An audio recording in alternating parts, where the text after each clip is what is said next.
Hey, it's James from the web video company here, and I'd like to talk to you today about cameras. Now, a lot of people come to me every single day and ask me, James, I'm thinking about getting started. Online video sounds great. I can really use it to promote my products, my services, or maybe you just want to do videos for fun, as a kind of vlogger on YouTube, etc.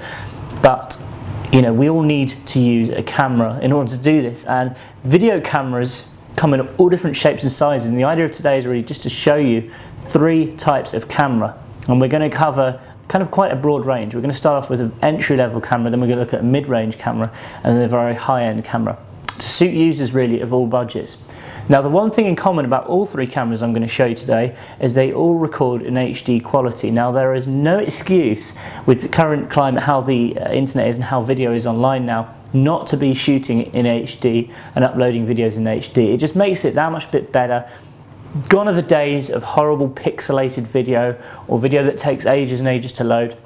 With the compression formats available and the technology available, the cost of video cameras these days, there is absolutely no excuse not to be shooting in HD. Now, talk about a couple of options that I'm not going to show you today first.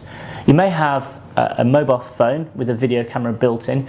Obviously, the quality of video produced by mobile phones is never really broadcast quality. However, it's getting pretty close, and you can get phones now such as Apple's iPhone which do have really great video cameras built in. The only one thing I would say, if you've got an iPhone and you want to make videos with it, a lot of people make this mistake. Don't hold the phone upright. You need to hold it landscape, because when you think about it, if you watch videos, how often do you see videos online or anywhere on TV which are actually portrait? They're always landscape.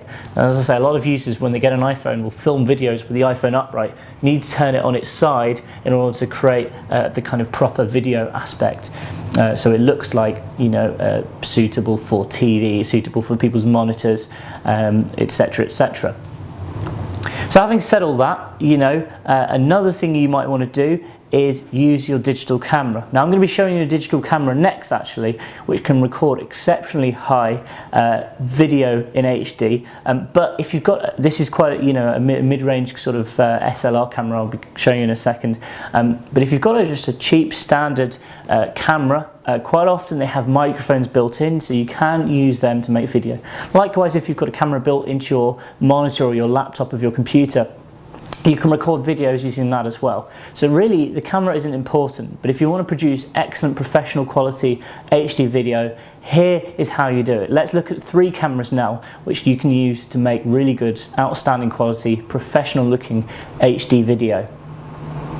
Okay, so on to the first camera. This is the baby of the bunch today, and what it is the Kodak ZI8. Now, I'm not saying you have to go out and buy this specific model of camera, but I've owned this for just under a year. I'll explain a little bit about how I got it in a second, and it's pretty darn good. Now, let me just clip it into, if you're wondering what this thing on the bottom is, just so I can clip it into my tripod here just to show you. Obviously, the first thing about this camera to note is that it's so small. In fact, it's pocket size. And what I love about it is it does record HD video. Now, I'll just quickly spin it around. This is obviously the business end of things, what you'd see as the cameraman. The lens is obviously on the other side. Pretty much basic in its operation. There's really a big red button which you press to start recording, stop recording. You can obviously preview videos back, delete them, etc. One of the disadvantages of this camera, doesn't really allow you much control over picture settings and quality, etc. So it is a very basic camera. But however, as I say, it does record in HD, and I was really amazed and blown away when I bought this just over a year ago, because although I've used much more expensive cameras before to produce videos for work, I thought I was going on holiday, I wanted something to take with me, so a bit of fun in the sun and everything, but obviously I didn't want to really be lugging around a big camera or bringing around something really expensive. So this was about $100, nice and cheap. And I was really amazed at some of the videos that I could shoot with it, and just carrying it around, the speed of just being able to whack it out my pocket when I wanted to capture something, press a button, and I was recording immediately, just like that.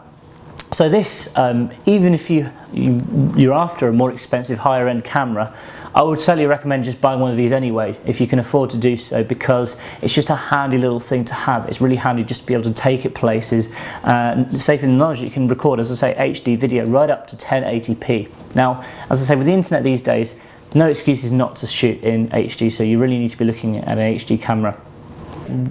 Really small, nice and easy and portable. $100. If you're just getting started and you don't want to invest lots of money in a more expensive camera, this is a great starting point. Of course, there are more models by other manufacturers. Flip cameras were the kind of original cameras to kind of adopt this small pocket-sized format. Just takes a battery, it's fully rechargeable, records onto an SD card, which is just like a memory card like you have in any kind of camera. Although, as I say, this is specifically for recording videos and not for taking photos, unlike a kind of digital camera. So let's move on to our second camera now. So on to the second camera in our range. Now this is the mid-range camera which we're going to be looking at today.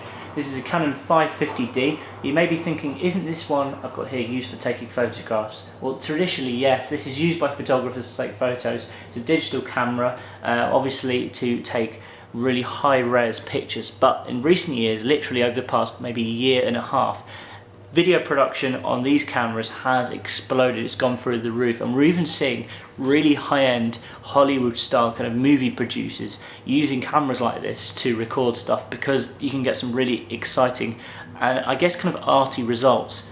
Now we've got a custom lens on this camera which allows us to really create kind of a nicer sort of soft focus effect and sort of create that sort of trendy blurred out background on certain pictures. And in some respects I'm actually preferring using this camera than our more expensive one, which I'm going to be showing you next, because there is more flexibility and we can create some more interesting effects. So this is a really cool camera, mid-range. You can pick it up or pick these sort of cameras up from anywhere between sort of $300 to $500 to sort of $1,000 on the higher end.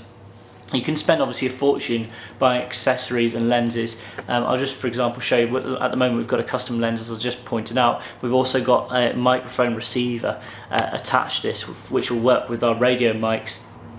So if you've got a bit more money to spend, maybe you want to take web video seriously, this is something you should strongly consider. And in some respects, I would almost recommend buying an SLR over buying one of the more expensive broadcast quality cameras, which I'm going to show you next, if you have money to spend, because as I say, the results you can achieve with this are really high, outstanding quality, definitely broadcast quality, but you can also create some kind of like arty effects and good depth of field which you can't get sometimes on the broadcast cameras.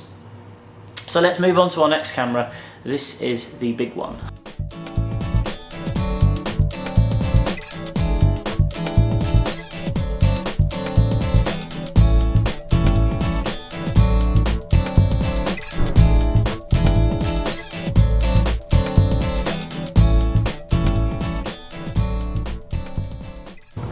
Okay, so now it's time to move on to our third camera, and this is what I would class the kind of big daddy of the bunch. We've got a Sony HDV camera which we use for a lot of stuff actually, and this camera is really nice, obviously, but pretty much very expensive. Now, these kind of HDV cameras have started in fact to replace the sort of conventional big shoulder cams that you see a lot of TV programs being made with, and in fact a lot of production companies now do use small cameras like this to produce TV broadcast quality content to push out onto their TV networks, etc. Obviously you can get bigger and better cameras than this, but for all of the stuff we do, certainly for internet based video, this can produce really stunning quality video. The amount of adjustment, the configurations we have on this camera really surpass anything we use, certainly the cheaper cameras we've got. So if you're really serious about getting into web video, you may want to consider something like this. So I'll just quickly show you around the camera. As with the other models, we'll have an individual product video just talking about this specific camera separately in this tutorial or this review series, if you like. So obviously we've got a much bigger lens on this camera, which obviously kind of helps with quality, image quality, lets more light in. But mainly what I really love with this camera is got a really fantastic 20 times in fact optical zoom. So with these two rings here we can adjust the focus and the zoom, which will allow us to really zoom right into some stuff.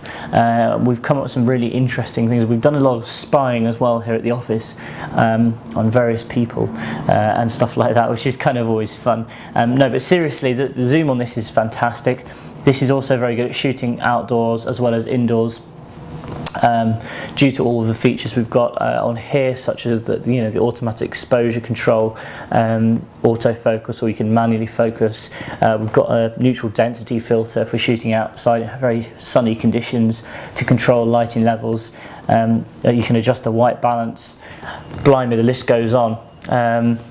Now the only thing to note about this camera really is we've got this separate microphone actually attached to it, and we can actually have two separate channels coming into the camera, two audio channels.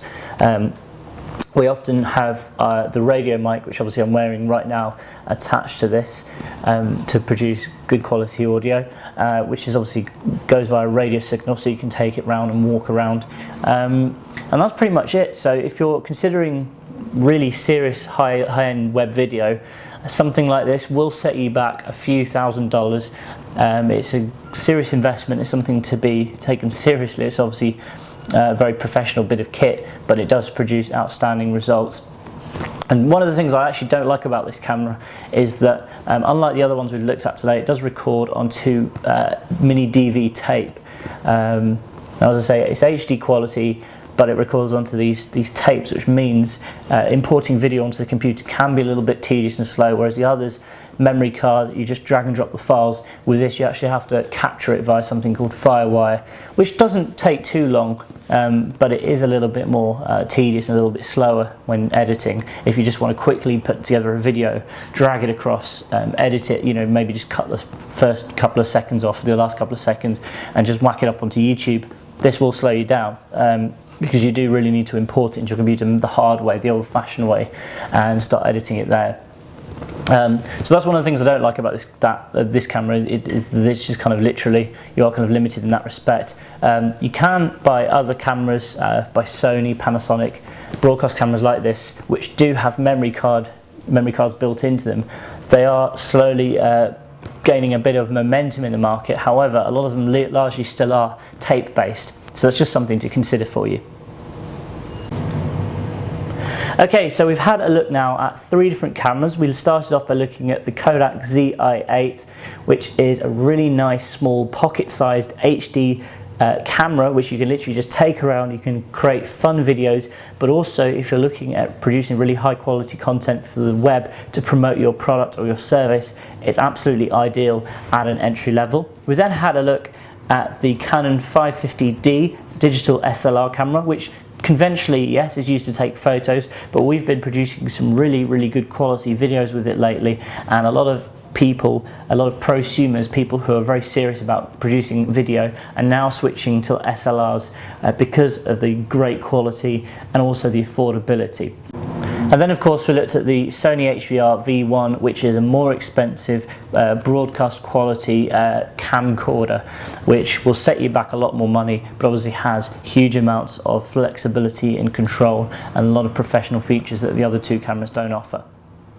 Just before you go, hold in there for a second, because before you go, I want to give you my 5 top time-tested and proven principles behind every successful video that I've ever made. In fact, I want to give you this 100% free. So head on over to www.thewebvideo.co/5secrets to claim your copy right away.